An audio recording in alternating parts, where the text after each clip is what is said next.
Bismillahirrahmanirrahim. Assalamualaikum warahmatullahi wabarakatuh. Alhamdulillah ala ihsanih wa syukru lahu ala taufiqi wa imtinanih.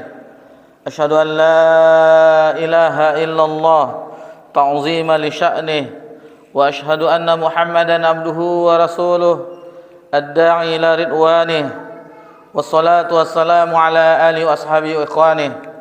Ya ayyuhalladzina amanu taqullaha haqqa tuqatih wa la tamutunna illa wa antum muslimun. Amma ba'da. Alhamdulillah, puji syukur kehadiran Allah Subhanahu wa taala. Allah Subhanahu wa taala senantiasa mencurahkan nikmat kepada seluruh makhluknya, dan itu tidak pernah terhenti walaupun hanya sekejap mata. Salawat beriringkan salam kepada Nabi kita tercinta, yakni Nabi Muhammad sallallahu alaihi wasallam. Bapak-bapak, ibu-ibu, jamaah Masjid Dakwah yang semoga diberkahi dan dirahmati oleh Allah Subhanahu wa taala. Selain rasa syukur kita kepada Allah atas nikmat yang kita rasakan, juga kita ada rasa duka yang mendalam terhadap saudara-saudari kita di Aceh, di Sumatera Utara dan Sumatera Barat, yang mana mereka dalam keadaan yang berduka terhadap musibah yang dialami. Tentunya kita sesama muslim dan muslimah, mukmin dan mukminah, merasa pilu di dalam hati kita terhadap apa yang dialami oleh saudara-saudari kita. Jadi selain doa yang tulus kepada mereka, tentunya donasi yang seikhlasnya tentu akan membantu mereka pulih kembali sehingga bisa beraktivitas sebagaimana sedia kalanya. Ini alhamdulillah ada beberapa penggalangan dana, diusahakan kita juga ikut andil di dalam donasi tersebut. Dan doa kita yang tulus, siapa tahu doa di antara kita didengar oleh Allah Subhanahu wa taala sehingga musibah yang dialami itu cepat redanya. Alhamdulillah, cuman itu yang bisa kita ingatkan. Dari sini kita juga banyak sebenarnya pelajaran-pelajaran yang diambil dari musibah, dan bagi kita yang tidak tertimpa, tentunya ini pelajaran juga bahwasanya nikmat keamanan itu nikmat yang sangat besar.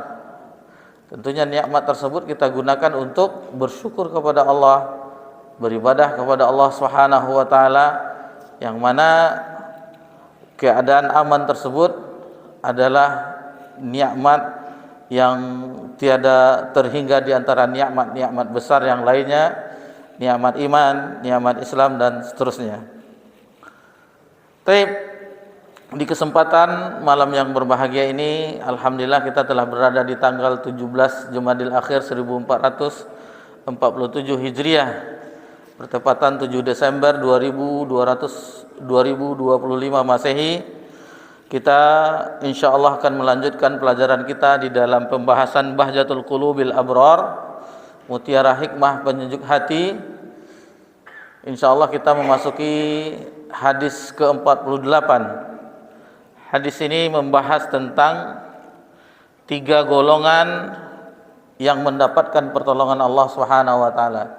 3 golongan yang mendapatkan pertolongan Allah. Adapun pelajaran kita yang terakhir yang kita bahas adalah tentang sedikit perkenalan muqaddimah dari ilmu mawaris, ilmu ahli waris, dan atau yang dikenal dengan al-faraid, pembagian harta warisan.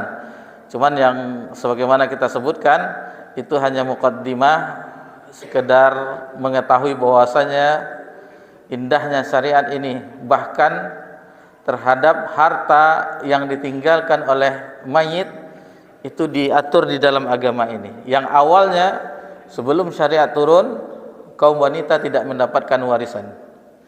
Bahkan ibu tiri itu warisan dahulu sebelum turun syariat Islam.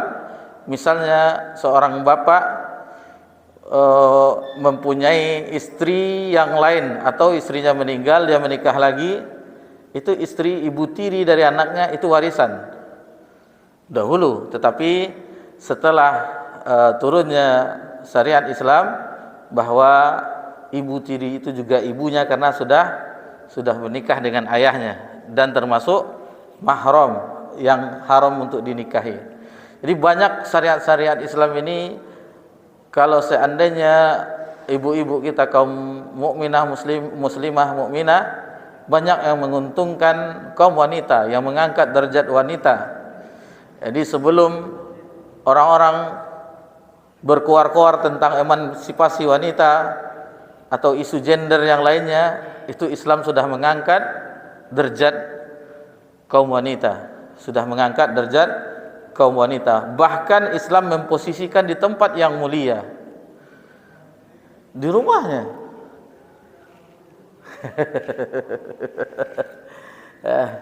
Rasanya ya Pak ya, nih kalualanya. Jadi tempat yang mulia kaum wanita muslimah itu di rumahnya, jadi ratu. Bahkan kalau keluar itu tidak boleh dalam rangka safar sendirian, harus ada mahramnya, harus ada yang menjaganya. Nah, begitu pemuliaan agama ini terhadap kaum wanita. Sebagaimana kita singgung di pengajian kita sebelumnya yang terakhir, dahulu mereka tidak mendapatkan harta warisan karena di zaman jahiliyah mereka tidak ada harganya. Wanita, anak wanita itu tidak ada harganya, tidak bisa untuk berperang, tidak bisa untuk berdagang, tidak bisa untuk berburu. Malu mereka sebagian, bukan seluruhnya, sebagian mendapatkan lahirnya anak wanita, anak perempuan. Merah wajah mereka, hitam wajah mereka, sehingga sebagian mereka membawa ke tengah gurun pasir dan menguburnya hidup-hidup. Waliyahzubillah. Tapi dengan adanya syariat Islam, alhamdulillah, Allah menyamakan maksudnya dalam segi ibadah antara laki-laki dan perempuan. Betapa banyak muslimin wal muslimat wal mu'minin wal mu'minat, atau dengan as-shaimin was-shaimat, dan seterusnya, bahwasanya orang yang berpuasa laki-laki dan perempuan itu disamakan oleh Allah pahalanya, tidak ada dibedakan oleh Allah Subhanahu wa taala. Bapak-bapak, ibu-ibu yang semoga diberkahi dan dirahmati oleh Allah Subhanahu wa taala, kita dengarkan bersama-sama hadis yang ke-48 di dalam pembahasan kita di dalam kitab Bahjatul Qulul bil Abrar yang disusun oleh Syekh Abdul Rahman bin Nasir As-Sa'di rahimallahu taala. An Abi Hurairah radhiyallahu anhu, dari Abu Hurairah. Jadi kita singgung kembali nama asli beliau, Abdurrahman bin Sakhar Ad-Dausi, itu adalah suku beliau. Beliau berkata, qala Rasulullah sallallahu alaihi wasallam, Rasulullah sallallahu alaihi wasallam bersabda, thalathatun haqqun 'ala Allahi 'aunuhum. Ada 3 golongan yang menjadi kemestian bagi Allah Ta'ala untuk menolong mereka. 3 golongan. Al-mukatibu yuridul ada. Mukatib itu budak, seorang budak mukatib yang ada perjanjian untuk menebus dirinya untuk merdeka dengan tuannya. Jadi ada perjanjian dengan tuannya yang memilikinya. Jadi budak itu sama dengan statusnya sama dengan hewan. Kenapa? Bisa diperjualbelikan, bisa dipekerjakan secara paksa, dan seterusnya. Nah, jadi seorang budak bukan orang yang merdeka, yang sebagaimana orang merdeka itu ada haknya yang spesial. Dan diantara syarat misalnya seseorang untuk memilih pemimpin itu diantaranya harus merdeka, tidak dari kalangan budak. Jadi budak ini awalnya itu sangat banyak di zaman Nabi SAW. Dan kita perhatikan bagaimana syariat Islam banyak kafarat itu dengan memerdekakan budak. Ini merdekakan budak. Orang yang melakukan misalnya melanggar sumpahnya, memerdekakan budak. Orang yang menganggap istilahnya di dalam Islam menyamakan punggung ibunya, menzihar istrinya, itu dimerdekakan budak. Jadi banyak hal-hal yang di dalam Islam, salah satu penebus untuk menutup kesalahan tersebut yaitu dengan memerdekakan budak. Dengan sendirinya, alhamdulillah, perbudakan itu di zaman ini tidak ada lagi, alhamdulillah. Mungkin ada di sebagian negeri yang lain, di Afrika atau di mana, atau prakteknya sama dengan perbudakan. Akan tetapi yang di zaman jahiliyah, yang mana mereka dipukul, dipaksa dan seterusnya, maka itu tidak ada lagi, diperjualbelikan. Mana kita tidak mendengarkan orang memperjualbelikan manusia di zaman sekarang, kecuali pemain bola. Pemain bola kan transfer pemain dengan liga ini, tapi mereka tidak budak, mahal biaya mereka. Baik. Jadi ada perjanjian, jadi budak mukatib yang ada perjanjian dengan tuannya untuk membebaskan dirinya, tentu dengan harta. Ini akan ditolong oleh Allah Subhanahu wa taala. Kemudian itu yang pertama. Yang kedua, wal mutazawwiju yuridul afaf. Itu orang yang menikah, melakukan pernikahan untuk menjaga kehormatannya. Jadi untuk menjaga kesuciannya agar tidak melakukan perbuatan keji, perbuatan yang senonoh. Kalau di zaman sekarang, waliyazubillah, bukan pinjaman online saja, bukan judi online saja, waliyazubillah, prostitusi online juga ada di zaman sekarang ini. Semua serba online. Jadi tidak, bagi yang ingin praktis tetapi melanggar syariat, sudah 300.000, 200.000 selesai katanya. Waliyazubillah, ini tidak boleh di dalam agama kita. Jadi untuk menjaga kehormatan, kesucian, maka ada syariat nikah, syariat nikah. Dan seorang yang tujuan untuk menjaga ini kehormatannya, maka mendapatkan pertolongan oleh Allah Subhanahu wa taala. Yang ketiga, wal mujahidu fi sabilillah, dan mujahid di jalan Allah. Orang yang berperang di jalan Allah itu mendapatkan pertolongan dari Allah Subhanahu wa taala. Warahu ahlus sunnani ila Nasa'i. Hadis ini diriwayatkan oleh ahlus sunnan. Jadi ahlus sunnan yang di kutubus sittah itu ada 4. Di kutubus sittah 2 sahih, sahih Bukhari, sahih Muslim, kemudian 4 sunan, Sunan An-Nasa'i, Sunan Ibnu Majah, Abu Daud dan At-Tirmizi. Itu kutubus sittah. Di kutubus sittah itu ada 4 sunan. Di sini kecuali Imam Nasa'i tidak meriwayatkan hadis ini yang baru saja kita dengarkan.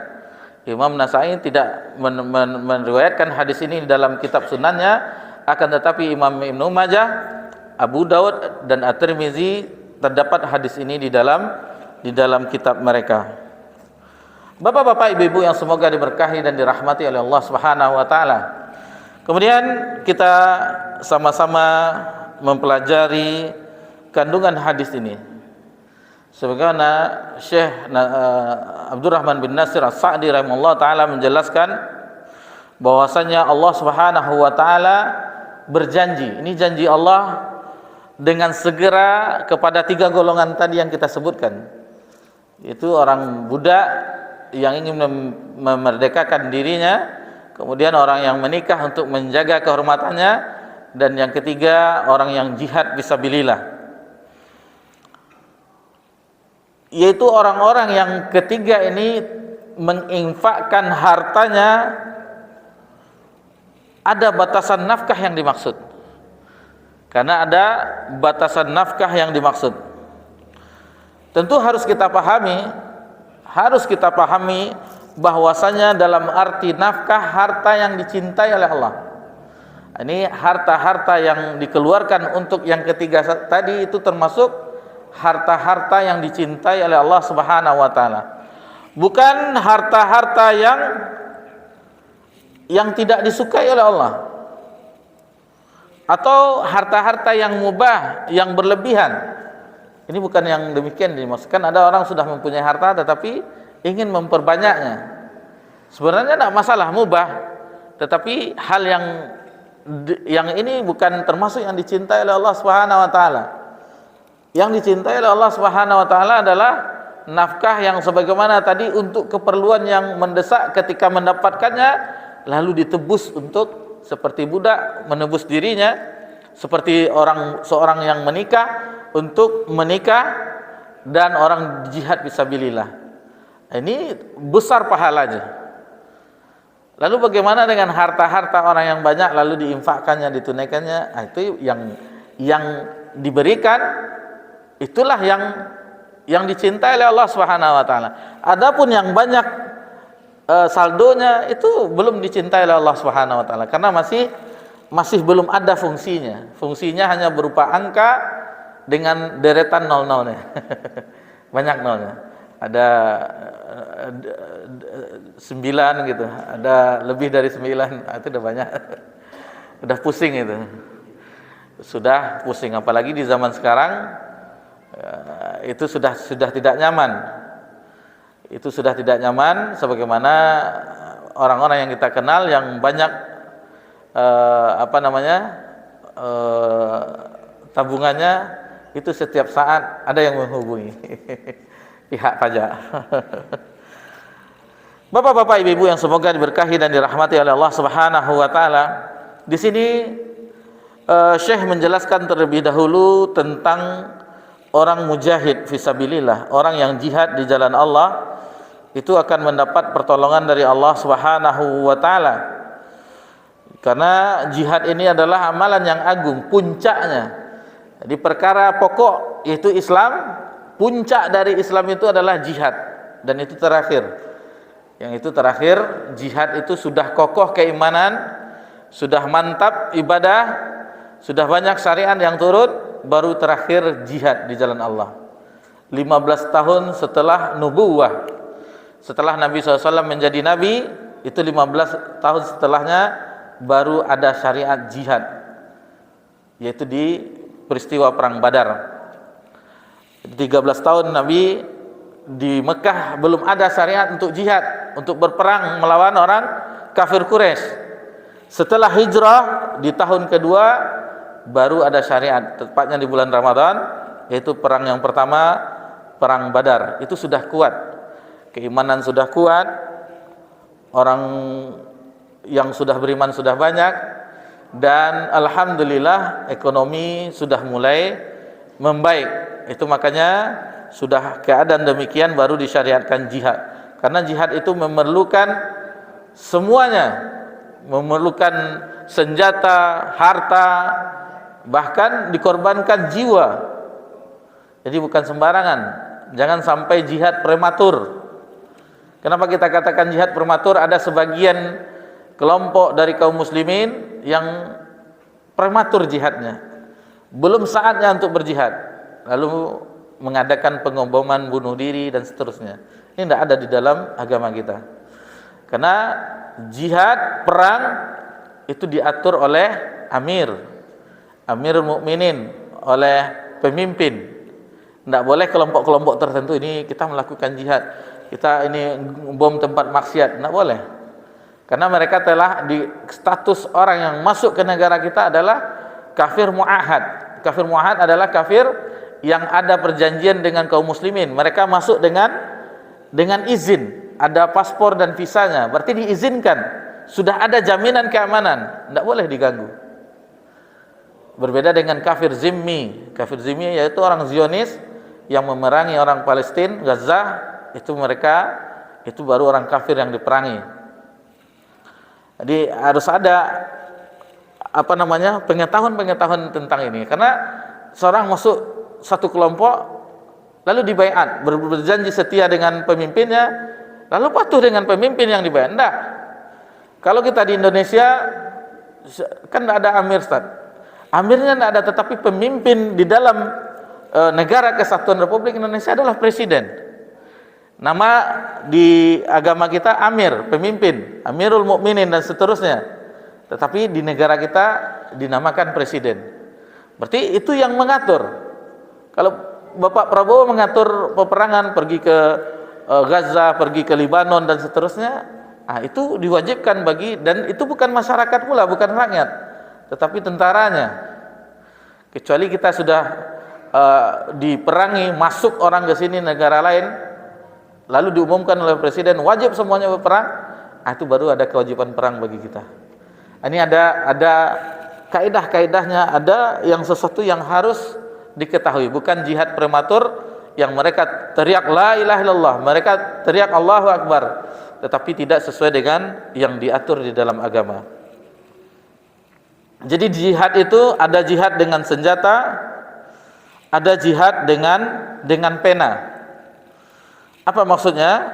Jihad dengan senjata ya peperangan. Adapun jihad dengan pena yaitu dengan tulisan, dengan lisan, itu menyampaikan agama Allah, ini termasuk jihad. Dalilnya apa? Dalilnya dalam surah At-Taubah ayat 122. Dalam surah At-Taubah ayat 122 Allah Subhanahu wa taala berfirman, a'udzu billahi minasyaitonir rajim. Wa ma kana al-mu'minuna liyanfiru kafatan falawla nafara min kulli firqatin minhum ta'ifatul liyatafaqahu fid din. Tidak sepatutnya bagi orang-orang mukmin itu pergi semuanya ke medan perang. Mengapa tidak pergi dari tiap-tiap golongan di antara mereka beberapa orang untuk memperdalam pengetahuan mereka? Maksudnya memperdalam ilmu agama, belajar agama tentang agama mereka. Walinziru qaumahum idza raja'u ilaihim la'allahum yahdharun. Dan untuk memberi peringatan kaumnya apabila mereka telah kembali kepadanya, supaya mereka itu dapat menjaga dirinya. Jadi tidak semuanya diwajibkan untuk berperang. Ada sebagian yang tinggal untuk memperdalam agama Allah. Ada Nabi Sariyah, peperangan Nabi itu ada Sariyah, ada Ghazah. Kalau Ghazah Nabi ikut, Nabi sebagai komandonya. Tapi kalau Sariyah itu Nabi tidak ikut. Nabi di Madinah diutus, misalnya Ali bin Abi Thalib menjadi pemimpinnya, atau Khalid bin Walid setelah masuk Islam. Itu namanya Sariyah, mengutus pasukan perang. Untuk Sariyah ini tidak semuanya itu di akhir-akhir setelah Fatu Makkah, Nabi sering mengutus saja Sariyah. Dan peperangan Nabi adalah di tahun ke-9 di perang Tabuk, itu terakhir. Setelah itu Nabi hanya mengutus-ngutus saja. Nabi di Madinah menyebarkan agama Allah, ayat turun, dan bagi yang tidak ikut yaitu mempelajari wahyu yang turun tersebut. Setelah pasukan datang, ini yang mengajarkan orang-orang yang telah mendengar wahyu dari Nabi sallallahu alaihi wasallam. Jadi jihad di medan perang, lalu jihad dengan mempelajari agama Allah itu sama. Syekh Muhammad bin Shalih Al-Utsaimin rahimahullah taala yang mengatakan, barang siapa yang mengatakan belajar agama, menuntut ilmu agama itu tidak jihad, sudah goncang jiwanya. Kalau goncang jiwanya itu kan yang kurang akal, sudah gila, bahasa kasarnya. Tetapi beliau mengatakan sudah goncang jiwanya. Karena orang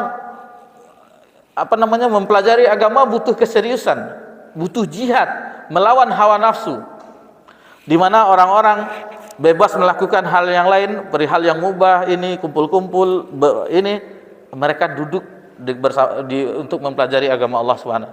Itu butuh perjuangan. Itu butuh perjuangan melawan hawa nafsu.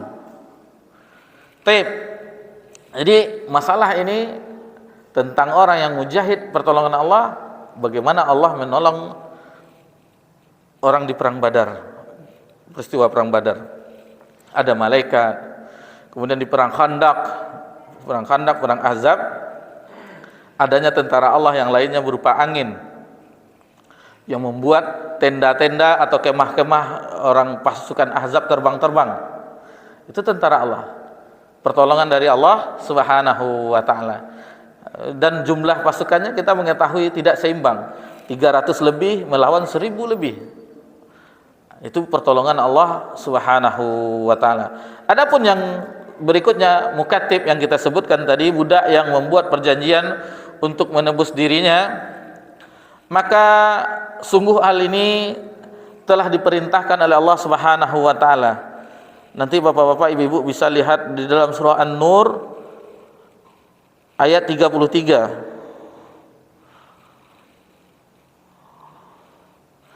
Di dalam surah An-Nur ayat 33,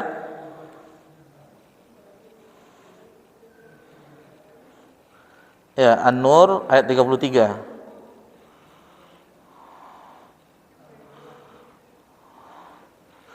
Taib.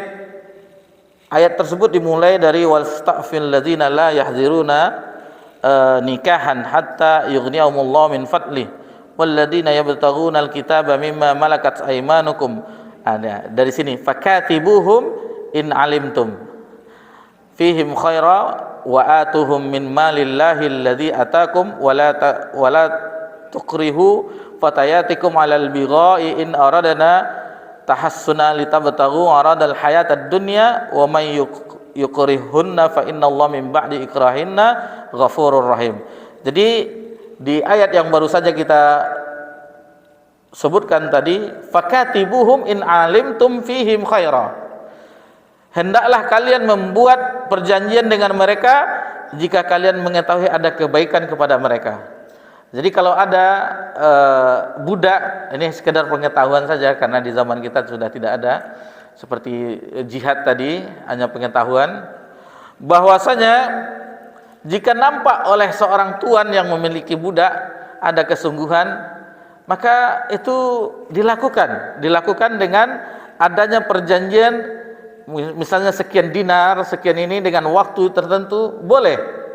Karena setelah merdeka itu akan mendapatkan kebaikan bagi yang banyak bagi si budak tersebut. Selain yang tuannya mendapat pahala, juga yang budak tersebut. Karena yang budak ini akan merdeka sehingga dia mudah beribadah kepada Allah Subhanahu wa taala, dan kemudian setelah itu beliau bisa melakukan hal-hal sebagaimana orang merdeka.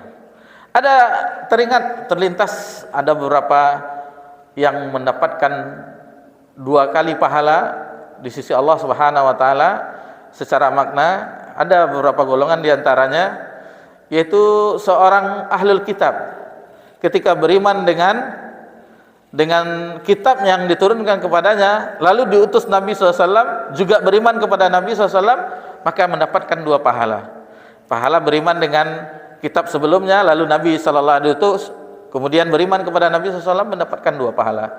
Kemudian seorang budak atau tuannya dulu, seorang tuan yang memiliki budak, terutama yang budak wanita, budak perempuan, dimerdekakannya, diajarkannya agama, lalu dinikahinya. Ini mendapatkan 2 pahala.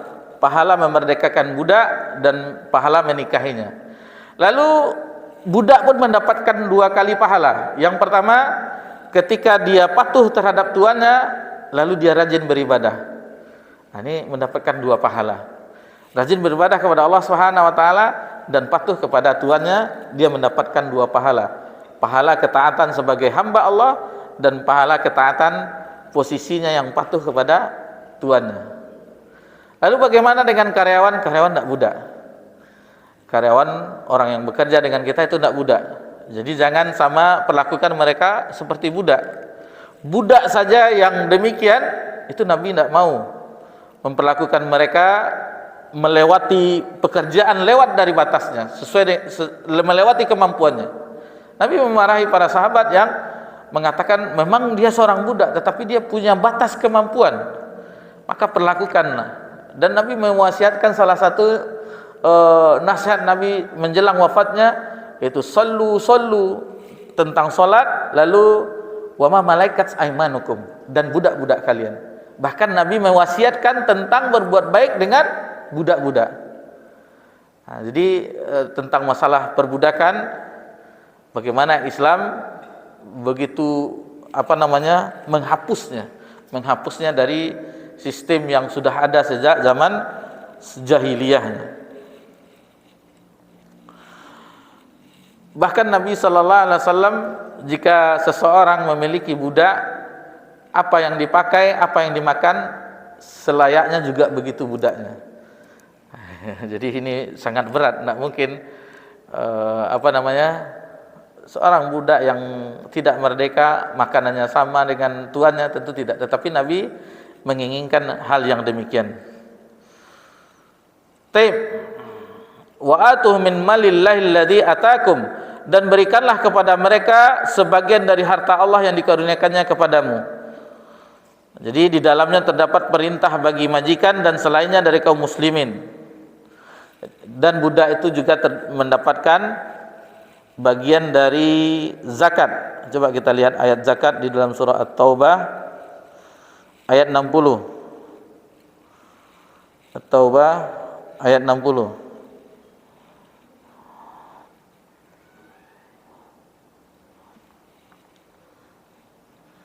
Jadi mereka juga mendapatkan zakat. Allah Subhanahu wa taala berfirman, "Innamas shadaqatu lil fuqara'i wal masakin wal 'amilina 'alaiha wal mu'allafati qulubuhum wa fir riqab wal gharimina wa fi sabilillah wa ibnis sabil faridatan minallah wallahu alimun hakim." Jadi wa fir riqab itu untuk memerdekakan budak. Jadi sesungguhnya zakat-zakat itu untuk orang-orang fakir, orang-orang miskin, pengurus-pengurus zakat, amil zakat, orang mu'alaf yang dilunakkan hatinya, yang dibujuk hatinya, wa fir riqab, dan untuk memerdekakan budak. Jadi ada budak muqattib yang ingin memerdekakan budaknya, itu mendapatkan zakat. Ada 8 golongan yang mendapatkan zakat mal, zakat harta. Adapun zakat fitri atau kita kenal dengan zakat fitrah, itu hanya 2, fakir dan miskin. Amil zakat tidak dapat. Jadi sebagian masjid mengumpulkan, apalagi di zaman sekarang banyak mengumpulkan berupa uang. Tidak ada yang bahan makanan pokok, mungkin hanya sebagian ya. Bahan makanan pokok, beras langsung sebanyak 2,5 kg atau 3 gram. Itu 4 sa'. 4 sa' itu 1 sa' itu 4 mud yang genggaman orang dewasa. Setelah dilakukan penelitian berapa banyaknya, itu berjumpa angka sekitar 2,5 sampai 3 kg. Itu berbeda kan, ada yang telapak tangannya luas, itu mungkin 3 kg. Yang telapak kecil kayak gini mungkin 2,5 kg. Jadi di antara 2,5 sampai 3 kilo.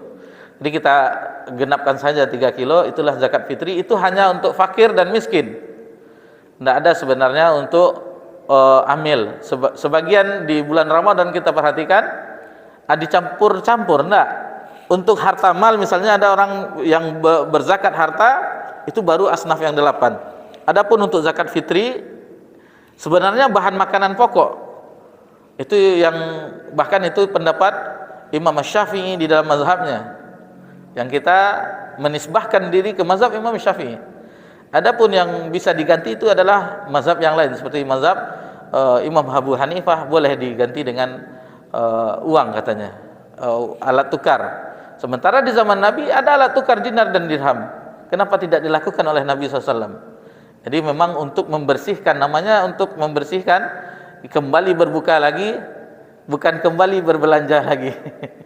Ini kembali untuk dimakan, dikonsumsi karena sudah berpuasa, saum selama 1 bulan. Jadi kembali berbuka. Idul Fitri, kembali fitri itu maksudnya iftar, kembali kalau orang kita mengatakan kembali suci katanya. Enggak, maksudnya kembali berbuka. Yang awalnya 1 bulan berpuasa, kembali berbuka. Bapak-bapak, ibu-ibu yang semoga diberkahi dan dirahmati oleh Allah Subhanahu wa taala. Itu yang kedua. Lalu yang ketiga, pernikahan. Coba lihat. yang sudah menikah semua. Ya, cuman ini untuk ilmu ya, siapa tahu ada yang anak bujang ya. Maka ini perhatikan bahwasanya orang yang menjaga kemaluannya, maksudnya menjaga kesuciannya, itu akan ditolong oleh Allah Subhanahu wa taala. Banyak peristiwa-peristiwa semacam ini kita dengar. Salah satunya mungkin kita ambil contoh saja sebelum kita jelaskan yang di sini. Ada salah seorang ustadz, sebut saja namanya Abu Abdul Muhsin Firanda Adirja hafizallahu taala. Itu beliau tidak punya harta, bahkan ketika malam pertama gurunya meminjamkan rumah kepada beliau untuk malam pertama. Tidak ada rumah kontrakan, uang hanya sekian, sudah habis, tidak ada lagi. Tapi alhamdulillah dengan berjalannya waktu semuanya bisa sekarang, alhamdulillah. Karena tujuannya untuk menjaga kesucian, akan ditolong oleh Allah Subhanahu wa taala. Terkadang mahar yang mahal kadang pihak keluarga, nenek mama dan seterusnya ikut serta, itu menyulitkan orang yang hendak menikah. Maharnya besar-besar, sekian puluh juta. Belum lagi biayanya. Sebenarnya kalau sesuai dengan kemampuan, tidak sanggup untuk walimah. Sebenarnya walimah pesta pernikahan itu besar-besar di gedung atau ini pakai tenda, ini tidak usah, semampunya saja. Walimu walau bisyah, walimahlah walaupun hanya seekor kambing. Dan bahkan Nabi SAW ketika menikahi Sofia, salah satu istri Nabi SAW, itu hanya kurma, lalu ada sedikit minuman, sudah, itu saja hidangannya. Jadi tidak harus memberatkan berhutang dulu, ini enggak. Kalau kita kalau yang sederhana itu enggak ada pesta, mendoa saja kan, mendoa saja. Sebenarnya itu udah walimah. Karena walimah adalah i'lan, pemberitahuan bahwasanya si fulan dengan si fulanah sudah menikah. Jadi kalau di zaman dahulu tidak ada yang belum nikah itu bonceng pakai motor, apalagi zaman dulu tidak ada motor, berjalan berduaan tidak ada zaman dahulu. Tapi sekarang lebih berbahaya seorang pacaran boncengannya daripada orang yang menikah. Jadi kendaraannya 40 km per jam, cuman pegangannya seperti lari 100 km per jam. Nah, ini zaman sekarang ini. Sudah nikah, berjarak lagi, nak erat pelukannya, ada jarak, cuman pegang ini. Punya alhamdulillah anak 1, taruh anak di tengah, anak 2, anak 3, keempat istrinya tinggal, nak tahu dia lagi kan. Sudah hambar cintanya. Seharusnya semakin banyak anak semakin hangat cintanya. Ini sudah 4, 5, 6 misalnya banyak anaknya, enggak mantap lagi tuh, cari yang lain. Marah ibu-ibu, marah bapak-bapak, ini benar ini katanya. Sebagian Bu, yang setia kan ada juga. Taib. Dalam surah An-Nisa ayat ketiga, fankihu ma tabalakum minan nisa. Maka nikahilah wanita-wanita yang disenangi, yang disukai. Nabi SAW bersabda, tunkahul mar'ah li arba'. Nikahilah wanita tersebut, perempuan itu karena 4. 5 liha, karena hartanya, wa jamaliha, karena kecantikannya, wa hasabiha wa diniha, nasabnya dan agamanya. Kata Nabi SAW, fazfar bizatid din taribat yaminuk, atau taribat yadak di riwayat yang lain, maka pilihlah agamanya, niscaya engkau akan beruntung. Atau di sini niscaya engkau tidak akan kecewa. Nah, jadi jangan bapak-bapak, ibu-ibu, jangan apalagi sudah ada cucu pula, seandainya aku tidak menikah dengannya. Ini udah bahaya. Padahal sudah punya cucu atau sudah punya anak. Enggak. Jadi dari awal-awal salah satu bentuk kepedulian terhadap anak itu dengan menikahi wanita yang salehah. Di zaman Umar ada seseorang yang mengadukan tentang kelakuan anaknya. Wahai Umar, wahai Amirul Mukminin, sesungguhnya anak saya nih, anak yang bahasa kita keras kepala, karengkang, apalagi bahasa kitanya, yang tidak nurut, anak yang tidak berbakti. Lalu ditanya-tanya, akhirnya engkau telah berbuat jahat terhadap anakmu, karena engkau telah memilihkan ibu baginya, ibu yang bukan solehah. Nah, jadi salah satu ingin mendapatkan anak yang soleh dan solehah, jadi pilihlah wanita yang solehah, karena ini adalah perhiasan dunia. Karena ad-dunya mata', kata Nabi SAW, dunia itu adalah perhiasan. Wa khairul mata' imra'atus salihah, dan seindah-indahnya perhiasan dunia itu adalah wanita yang solehah. Ada berlian, ada permata, ada emas, apalagi kalung dan seterusnya. Yang paling indah itu wanita yang solehah.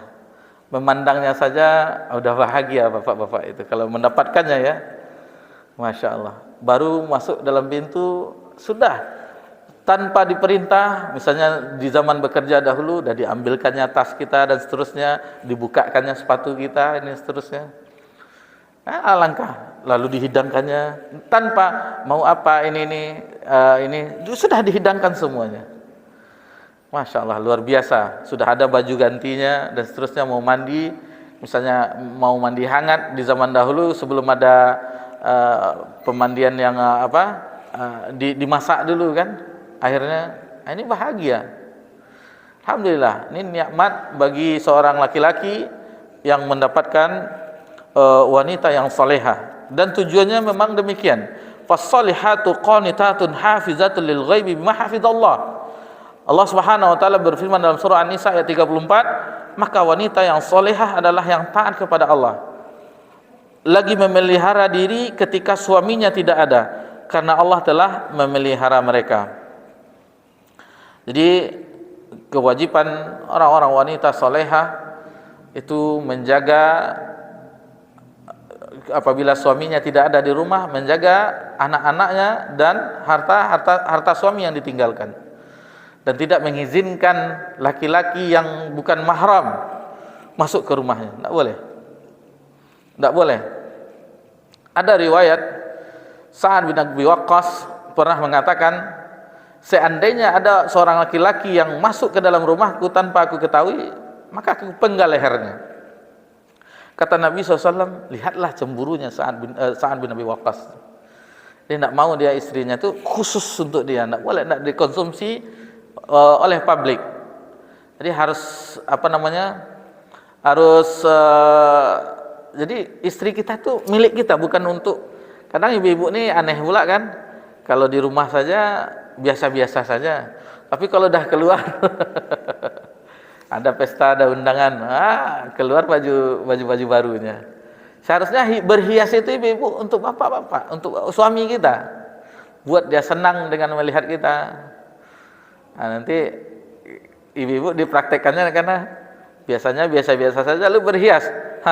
Bapak-bapak jangan heran pula. Kenapa pula? Ini gara-gara di dakwah tadi, apa kata Ustaz? Berubah langsung kan? Seharusnya demikian. Kita berhias ibu-ibu, pakai wangi-wangian, parfum-parfum untuk suami, jadi itulah bagaimana Islam mengatur, menolong tiga golongan tadi. Karena waktu, ya. Yang pertama kita simpulkan, yang mendapatkan pertolongan dari Allah orang yang sedang pertama mukhatib, orang yang ada perjanjian untuk memerdekakan dirinya. Kedua, orang yang menikah karena menjaga kehormatannya. Lalu orang yang berjihad di jalan Allah Subhanahu wa taala. Itu tiga golongan yang Allah akan menolongnya. Allah yang akan menolong. Jadi jangan khawatir belum bekerja tetap hari ini, untuk menjaga kemaluan maka menikahlah. Dan ada seseorang laki-laki yang gentleman misalnya datang ke rumah, belum jelas pekerjaannya, misalnya ndak PNS dia, ndak P3K, ndak TNI, ndak Polri, tetapi dia bermaksud baik, terimalah. Itu sudah ada modalnya, dia berani untuk melamar. Adapun untuk rezekinya ke depan, itu bukan urusan kita, itu adalah Allah yang akan menjaminnya. Ini bagi yang masih ada memiliki anak-anak yang masih bujang atau masih gadis, maka perhatikan agamanya. Agama, datang laki-laki yang baik agama dan akhlaknya, itu yang diterima. Adapun untuk anak perempuan, yang perempuannya baik agamanya, nikahkan dengan hal yang demikian. Jangan harus cantik, kaya, oh ini dari keturunan ningrat, ini enggak, ini berdarah biru. Yang berdarah merah sajalah, cari berdarah biru itu entah manusia atau enggak. Istilahnya. Kan ada istilah darah biru, itu ningrat katanya kan. Tapi demikian yang bisa kita pelajari di malam hari ini. Adapun selingan-selingannya supaya tidak mengantuk, dan alhamdulillah Allah memberikan kita pengetahuan. Adapun dua itu tidak terjadi zaman kita, tentang jihad tadi dan tentang budak tadi. Adapun yang terjadi di zaman sekarang adalah orang yang ingin menikah untuk menjaga kehormatannya. Mohon maaf jika ada kesalahan. Wassallallahu ala nabiyyina Muhammad sallallahu alaihi wasallam wa ala alihi washabbihi ajmain. Walhamdulillahirabbil alamin. Wassalamualaikum warahmatullahi wabarakatuh.